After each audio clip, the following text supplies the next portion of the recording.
E aí, galera, tudo bem? Você que está acompanhando aí, vai chegando junto na sala de TV, vai chegando junto aí para a gente ter a nossa aula de escola bíblica.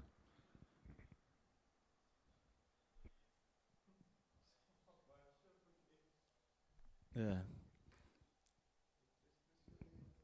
Já tem 3 pessoas? Então, beleza. Galera, vamos começar a nossa aula de escola bíblica.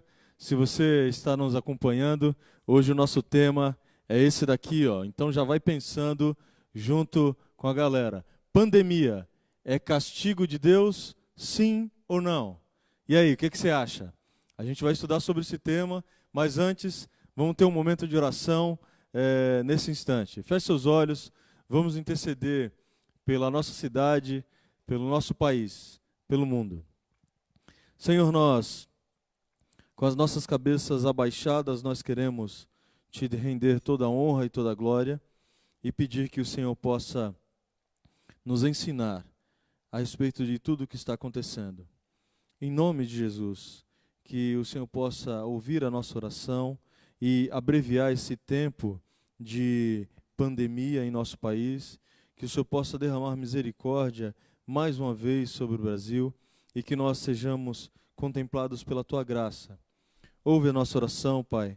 Tantas pessoas doentes, infectadas, pedimos que o Senhor derrame misericórdia sobre as nossas vidas, para que possamos mais uma vez ver o poder da Tua glória sobre nós. Ajuda-nos nessa aula de escola bíblica dominical, aumenta-nos a fé, que a Tua palavra e somente a Tua palavra seja a autoridade sobre as nossas vidas. Te pedimos isso, em nome de Jesus. Amém. Galera que está acompanhando aí, a gente quer fazer uma aula de escola bíblica, você que está nos acompanhando online, e a pergunta que a gente lançou antes mesmo da oração é: pandemia é castigo de Deus? Sim ou não? O que você acha? Para você poder opinar melhor, você precisa definir primeiro o que é castigo. Se você pensar em castigo daquela forma medieval, como os católicos apostólicos romanos pensam, que é simplesmente um Deus que está segurando um bastão ou um tipo de cabo em que fica batendo em você toda vez que você erra, você está redondamente enganado. Você precisa pensar, assim como a Bíblia nos ensina, sobre o fato de que essa pandemia, a pergunta sendo castigo de Deus ou não, essa é a pergunta. Antes eu tenho que pensar, castigo como punição ou como correção? Eu só posso pensar em pandemia da seguinte forma: punição ou correção. Então, preste atenção. Se você está pensando num Deus que está segurando um cabo para lhe bater, não é. É um pouco pior. A Bíblia fala que a ira de Deus, quando Deus se ira contra as pessoas e contra o pecado das pessoas, é juízo do Senhor. Do outro lado, eu preciso pensar, se eu estou sofrendo, se há sofrimento, se há castigo, então eu preciso pensar, isso pode ser correção do Senhor sobre a minha vida? Então são duas coisas. Eu preciso pensar em pandemia como punição ou como correção. Albertino, mas e daí? Qual é a diferença e o que vai envolver esses dois fatores, punição ou correção? A gente precisa entender qual é a definição. Punição é a justa ira de Deus contra o pecado. E correção é o amor eterno de Deus. Então vamos lá? Punição é a justa ira de Deus contra o pecado e correção é o amor eterno de Deus sobre as nossas vidas. Então, olha só, quando nós falamos que Deus se ira e Ele é um Deus de justiça, Ele vai punir ao pecador. Como vai ser essa punição? De várias formas. Uma, por exemplo, é a condenação para aquele que não tem Cristo como seu único e suficiente Salvador, o inferno. Essa é a pior punição. Essa é a chamada morte eterna. Ou pode ser correção. E aí, se é correção, a gente vai pensar juntos sobre um texto bíblico que fala de um pai que cuida do filho. E que na hora que o filho está sendo disciplinado, que é uma palavra muito bacana, ela não tem só um sentido negativo enquanto ela ocorre, mas disciplina pode significar várias coisas, inclusive uma disciplina escolar, por exemplo, mas é a ideia de colocar a pessoa no lugar certo, no caminho certo. O filho está meio que desgarrado, está caminhando para um lado ou para um outro, e aí Deus corrige a nossa postura, o nosso caminhar com amor. Então, quando eu falo de punição, eu estou falando da justa ira de Deus contra o pecador. Aí você pode falar assim, mas eu sou um cara bonzinho, Deus não poderia fazer isso comigo, essa pandemia não poderia me atingir. Calma, calma. Eu não estou falando de uma relação entre eu e você. Se eu sou melhor ou se você é melhor do que eu. Não é isso. Eu estou falando de um Deus que Isaías vai falar que é santo, santo, santo. Ele é puríssimo. Não compactua com o pecado. Esse Deus que é perfeito, ele quer se relacionar conosco. Mas os nossos pecados causam essa separação entre nós e o Senhor. Então, quando eu falo punição, não pense simplesmente em vingança de alguém. Eu estou falando de um ser espiritual que é perfeito. Nosso Deus, o nosso Pai. Para que você entenda e para que sejamos bíblicos, você precisa olhar dentre os vários textos que nós poderíamos comentar nessa aula. Você precisa olhar sobre Gênesis e Jó. Gênesis 19:13. Abra sua Bíblia aí. Se você estiver com a Bíblia aí na sua casa, em papel ou num tablet, ligue sua Bíblia. Vamos abrir a Bíblia agora para ver o que ela fala a respeito de punição e de correção. Nós estamos perguntando aqui, a pergunta da nossa aula é: pandemia é castigo de Deus? Abra aí Gênesis capítulo 19, versículo 13, para a gente acompanhar certo desfecho de um acontecimento em duas cidades que você deve ter ouvido falar, chamada Sodoma e Gomorra. Gênesis 19, versículo 13. Olha o que a Bíblia diz.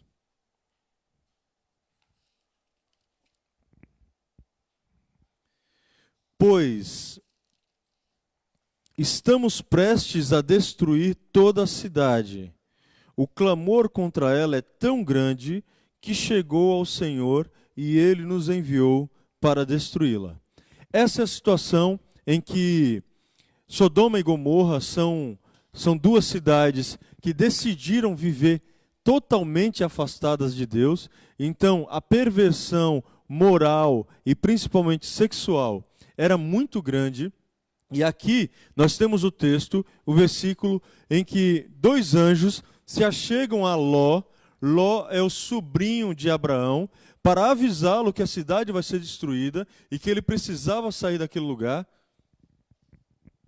E para você ter ideia do que estava acontecendo, aqueles homens, os habitantes da cidade de Sodoma e Gomorra, viram esses dois anjos entrando na casa de Ló e eles decidiram bater na porta da casa de Ló e falar assim: olha, nós queremos ter relações sexuais com os dois homens que entraram. De longe, a aparência desses anjos, esses mensageiros do Senhor, pareciam com homens comuns.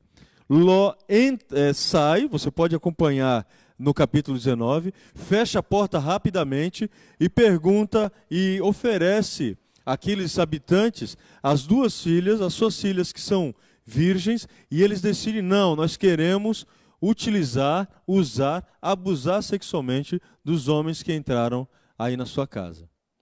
Então, diante daquela confusão toda, os anjos conseguem puxar a Ló para dentro de casa e avisá-lo que a cidade vai ser destruída. Por que a cidade estava sendo destruída? Porque o clamor das pessoas em volta de Sodoma e Gomorra tinha chegado até a Deus e Deus resolveu fazer justiça contra as cidades de Sodoma e Gomorra. E foi o que aconteceu. A cidade foi completamente destruída, salvando-se apenas Ló e os seus filhos. Nem a esposa de Ló, que virou para trás para ver o que estava acontecendo, sendo que no capítulo 19 tem uma orientação dos anjos de, olha, segue para as montanhas, segue para o lugar e não olhe nem para trás. E a mulher de Ló se arriscou a fazer isso e ficou por ali mesmo.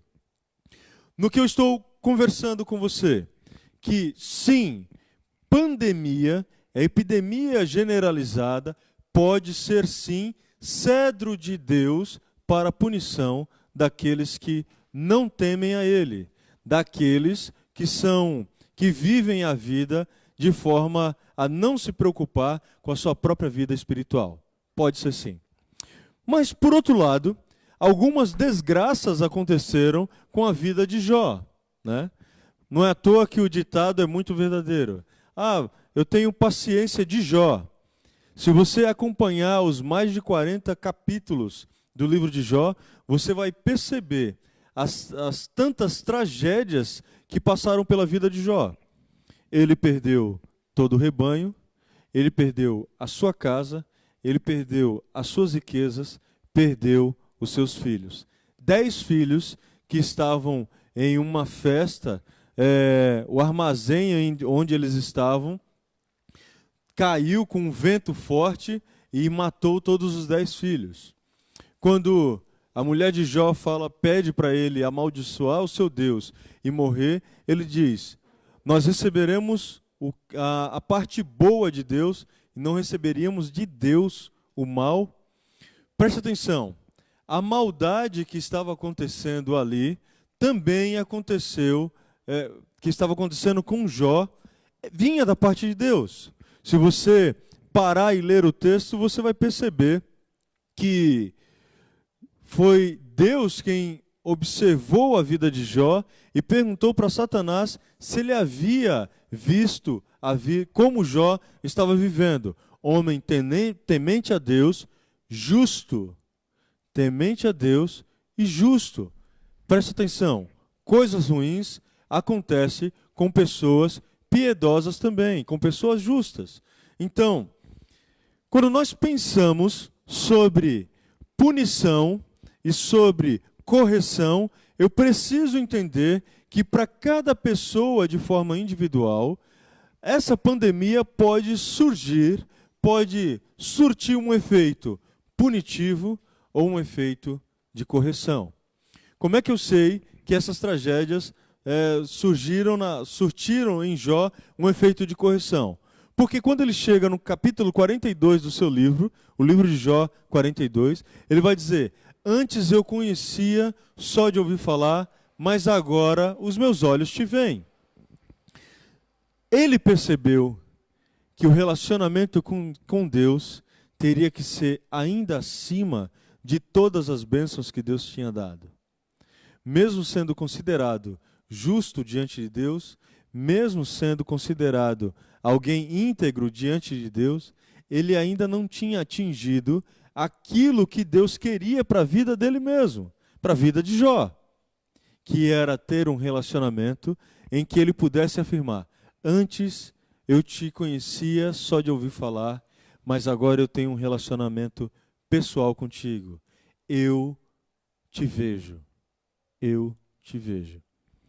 Claro, a pergunta que pode vir à sua mente é, mas não foi uma correção muito pesada?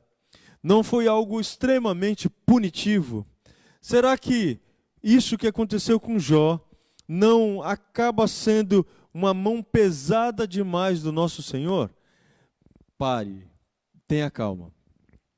Essas são atitudes de fé.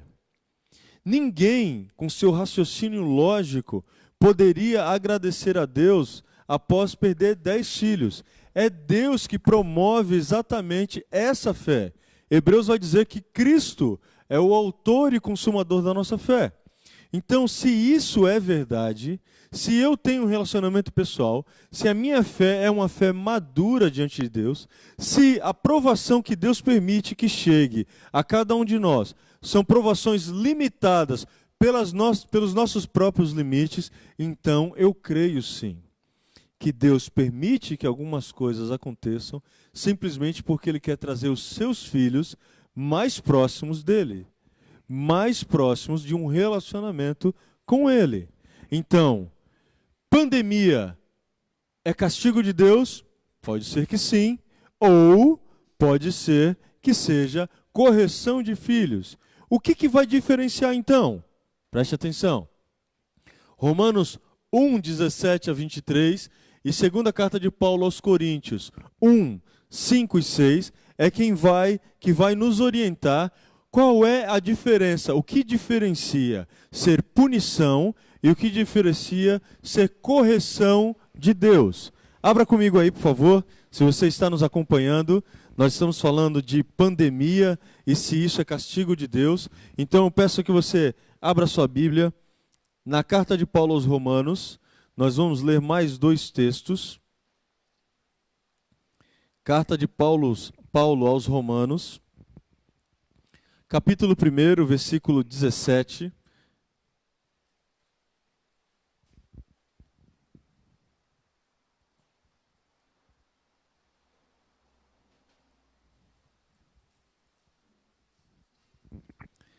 Romanos, capítulo 1, versículo 17. O texto bíblico diz assim: as boas novas revelam, boas novas aqui é evangelho, eugélio, a boa mensagem de Deus. As boas novas revelam como opera a justiça de Deus, que do começo ao fim é algo que se dá pela fé, como dizem as Escrituras: o justo viverá pela fé. Guarde isso na sua mente. O justo viverá pela fé. Assim, Deus mostra do céu a sua ira contra todos que são pecadores e perversos, que por sua maldade impedem que a verdade seja conhecida. Sabem a verdade a respeito de Deus, pois Ele tornou evidente, por meio de tudo que Ele fez desde a criação do mundo, podem perceber claramente seus atributos invisíveis, seu poder eterno e sua natureza divina. Portanto, não tem desculpa alguma. Sim, eles conheciam algo sobre Deus, mas não o adoraram, nem lhe agradeceram. Em vez disso, começaram a inventar ideias tolas e, com isso, sua mente ficou obscurecida e confusa. Dizendo-se sábios, tornaram-se tolos. Trocaram a grandeza do Deus imortal por imagens de seres humanos mortais, bem como de aves, animais e répteis.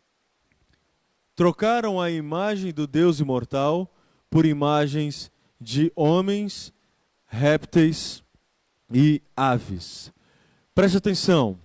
O que Paulo está escrevendo aos Romanos é que, de alguma forma, qualquer ser humano na face da terra, só de olhar o céu, ou a chuva que está caindo agora aqui no bairro do Tombo, qualquer ser humano que olha para a natureza consegue perceber a divindade, consegue perceber, tem que existir um Deus por trás de toda essa construção, por trás de toda essa beleza.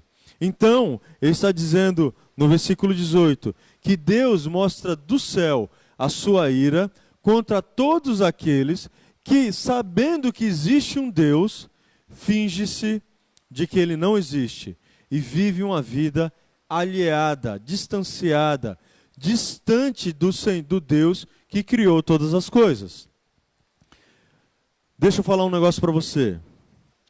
Nós conseguimos perceber a punição de Deus quando ela ocorre com essas situações de pandemia, tragédias, deslizamentos. E nós dizemos isso porque nós sabemos que, se nós cremos que nosso Deus é soberano, então nada escapa do seu controle. Mas deixa eu falar para você qual é a pior punição de Deus sobre a vida do homem. É simplesmente deixá-lo viver a seu bel prazer. se Deus se afastar de nós, nós acharemos que estamos vivendo a vida da melhor forma possível, buscando os prazeres que o mundo nos oferece e dizendo, olha, Deus não se incomoda com isso porque Ele nunca me puniu e Ele nunca fez nada para me alertar dessas coisas. Acredite, isso já é punição. Deus ficar calado, não falar nada para mim nem para você, já é punição. Foi o que aconteceu nos 400 anos de silêncio entre Malaquias e Mateus, entre o último profeta e o nascimento de Jesus. Silêncio. Eles decidiram viver ao seu bel prazer. Deixaram de temer a Deus. E isso já é punição do Senhor. Não precisa ter uma pandemia. Só o fato de Deus não falar mais já pode ser uma punição. Mas isso, nós estamos falando de punição, estamos falando de pessoas injustas, pecadoras. O que nos diferencia é justamente esse fato. Para o injusto, é punição, castigo, separação. Para os filhos de Deus, toda essa confusão que está acontecendo precisa me trazer para mais perto do Senhor. Precisa mudar a minha mente, parar um pouco, orar mais, me dedicar mais na leitura do texto bíblico e pedir para que Ele tenha misericórdia. Quando eu faço isso, eu admito, Senhor, eu sou servo, eu sou frágil, e se o Senhor não cuidar da minha vida e da vida dos meus familiares, eu sei que nós acabaremos em morte. Acabaremos assim. Tenha isso na sua mente.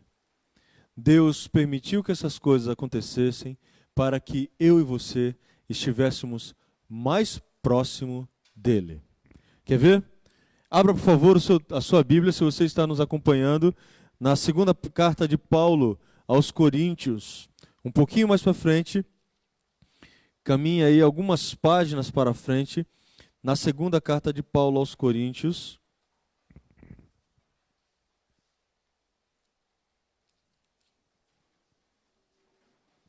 No capítulo 1, nós vamos ler o versículo 5 e 6.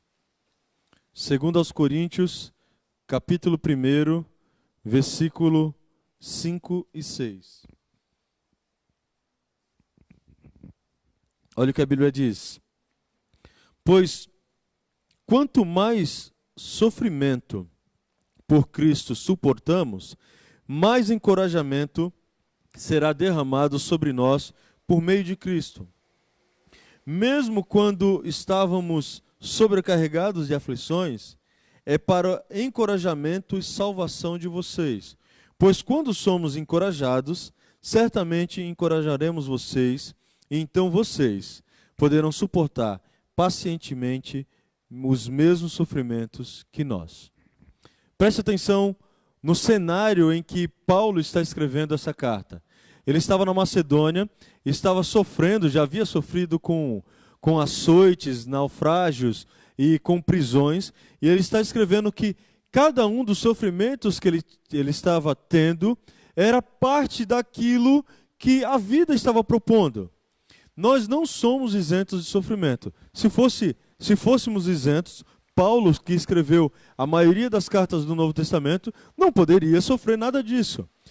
Pelo contrário, Paulo olha para esses sofrimentos e ele diz o seguinte: eu entendo que o sofrimento que eu estou passando é algo próximo do sofrimento de Cristo. Eu estou caminhando para ser mais parecido com Cristo. E esse sofrimento vai produzir em vocês, na igreja de Corinto, esperança.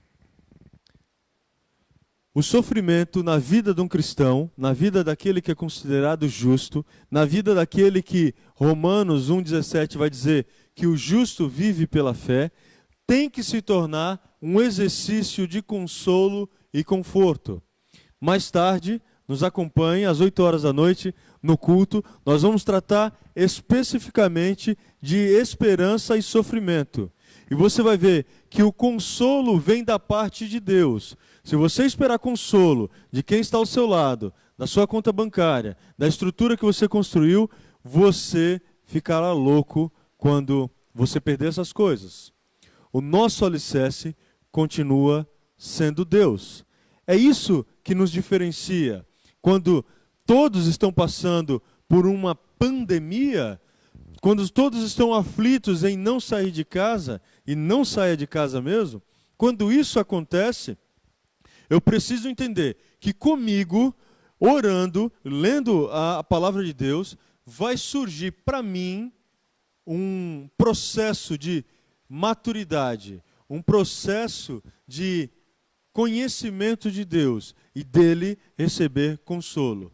Para o ímpio, para aquele que é considerado injusto, é simplesmente a mão de Deus pesando sobre a vida deles, para que eles entendam que uma vida sem Deus é uma vida frustrada.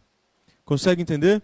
Se você está nos acompanhando e você tem alguma dúvida, quer fazer alguma pergunta, pode fazer, que tem uma galera aqui, uma galera não, pelo menos 4 irmãos acompanhando, você faz a pergunta e aí eles vão levantar as mãos aqui e eu repito a sua pergunta e tento responder aqui na nossa aula de escola bíblica, ok? Faça a sua pergunta no momento que você quiser e aí a gente faz uma parada e tenta responder. Vamos lá.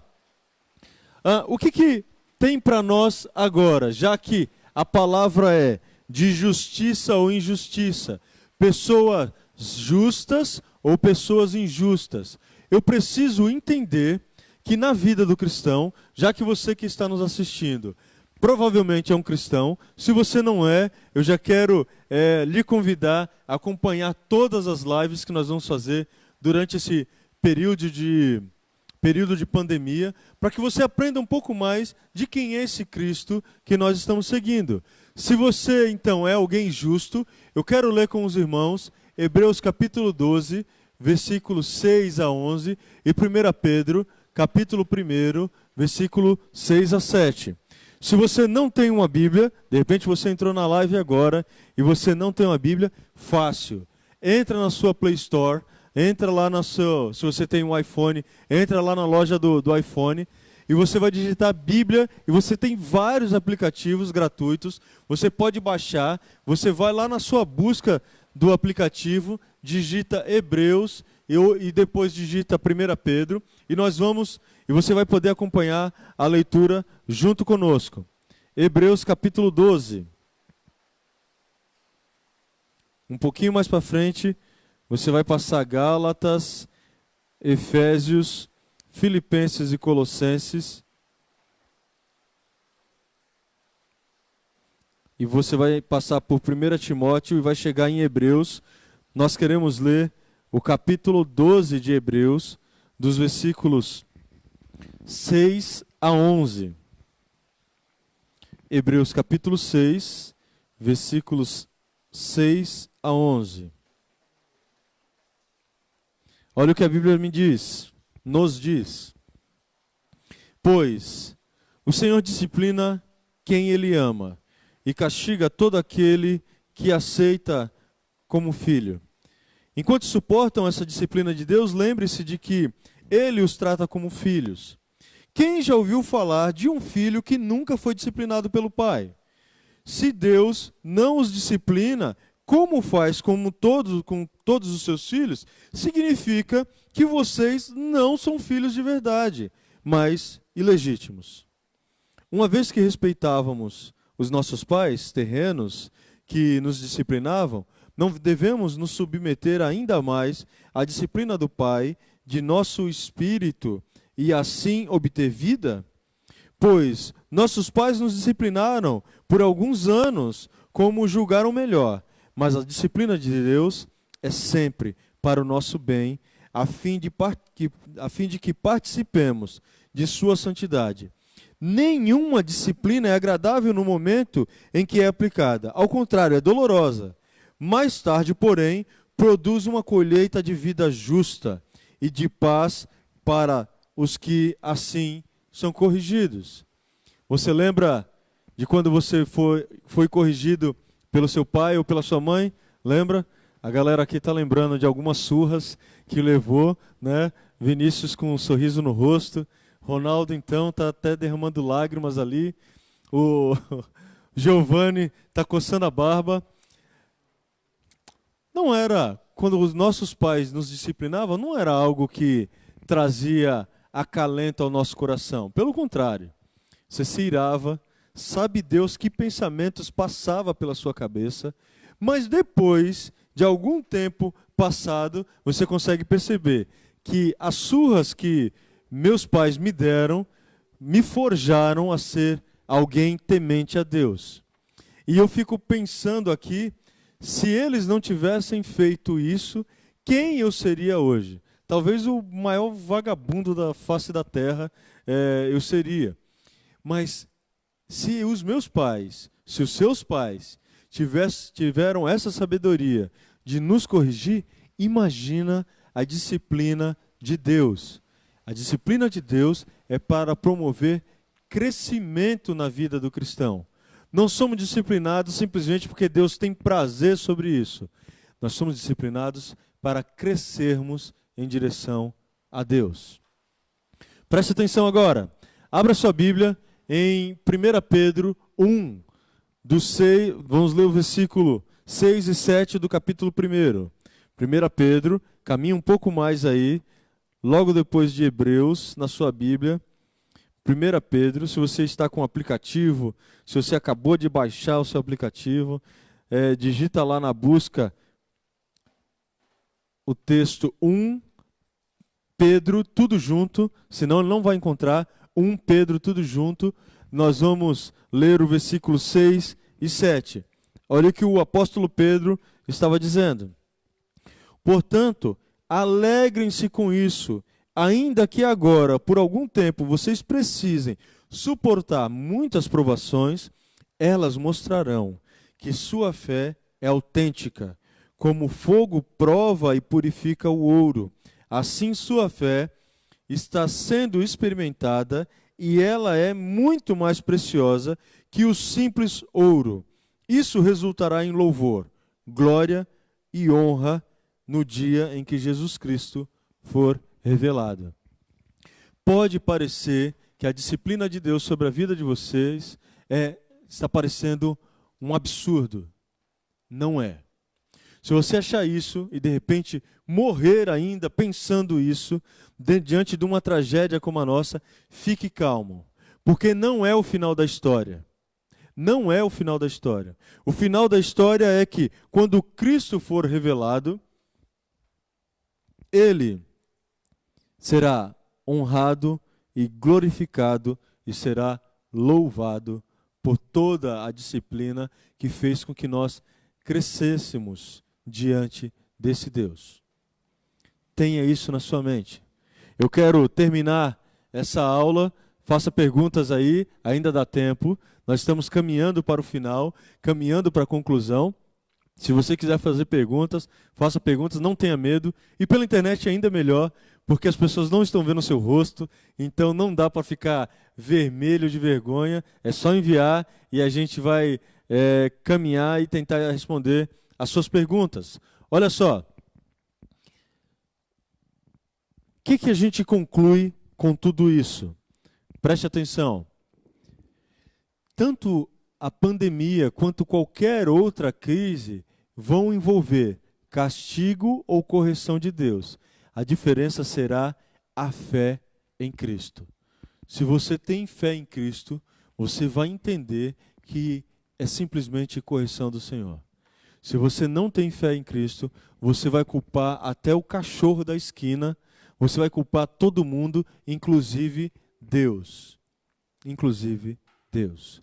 É o exercício da fé que vai fazer com que os seus olhos possam ver toda essa tragédia de forma diferente. Eu quero ler o último texto bíblico. Vamos voltar lá em Romanos. Romanos.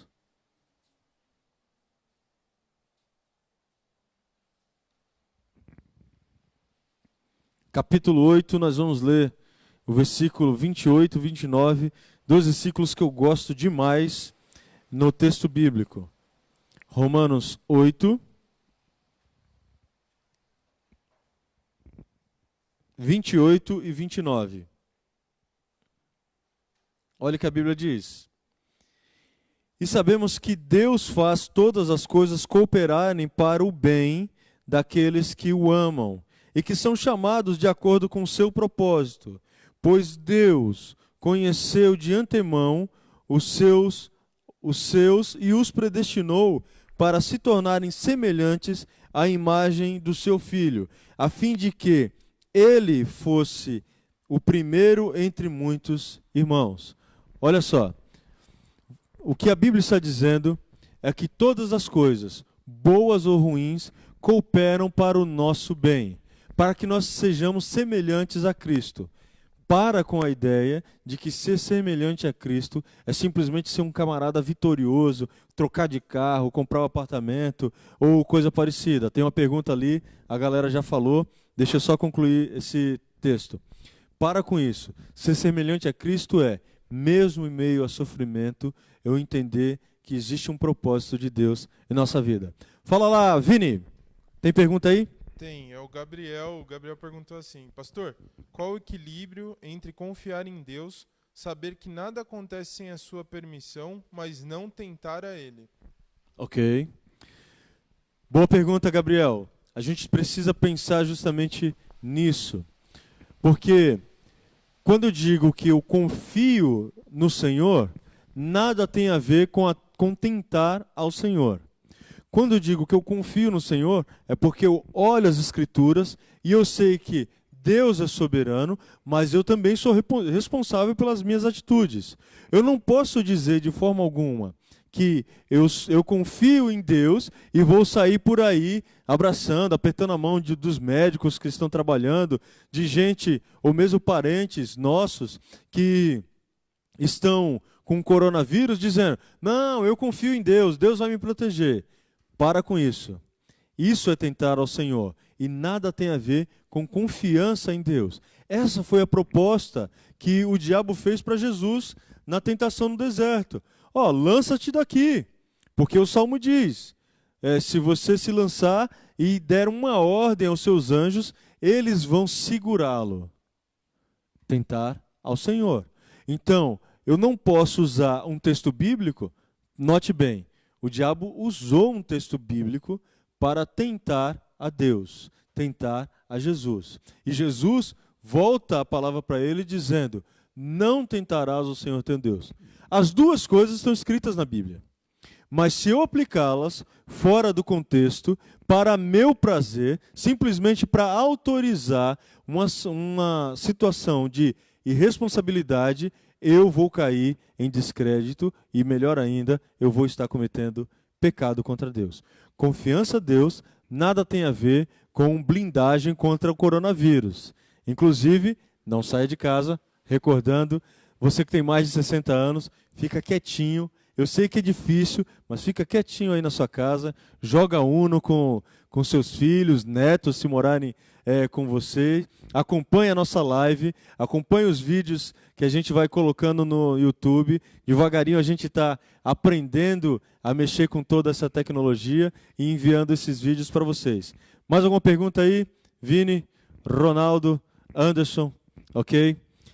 Galera, você que está nos acompanhando, aguenta firme aí. A gente vai mudar um pouco o layout da igreja para que a gente tenha um momento de louvor, um momento de intercessão pelos membros da igreja, pelo nosso país. Então a gente vai orar pelas autoridades, como a Bíblia diz também, e nós vamos ter um momento de café. Não sai daí, fica online, mas se liga só. Vai lá, toma um cafezinho, dá tempo de ir ao banheiro. Nós vamos cortar a live agora, por enquanto, mas daqui 20 minutos, meia hora, nós vamos voltar para o culto ao Senhor com o sermão, com uma galera tocando aqui, fazendo louvor, você acompanhando e cantando junto aí na sua casa. Disciplina para que nós cheguemos, ok? Deus abençoe vocês, um abraço.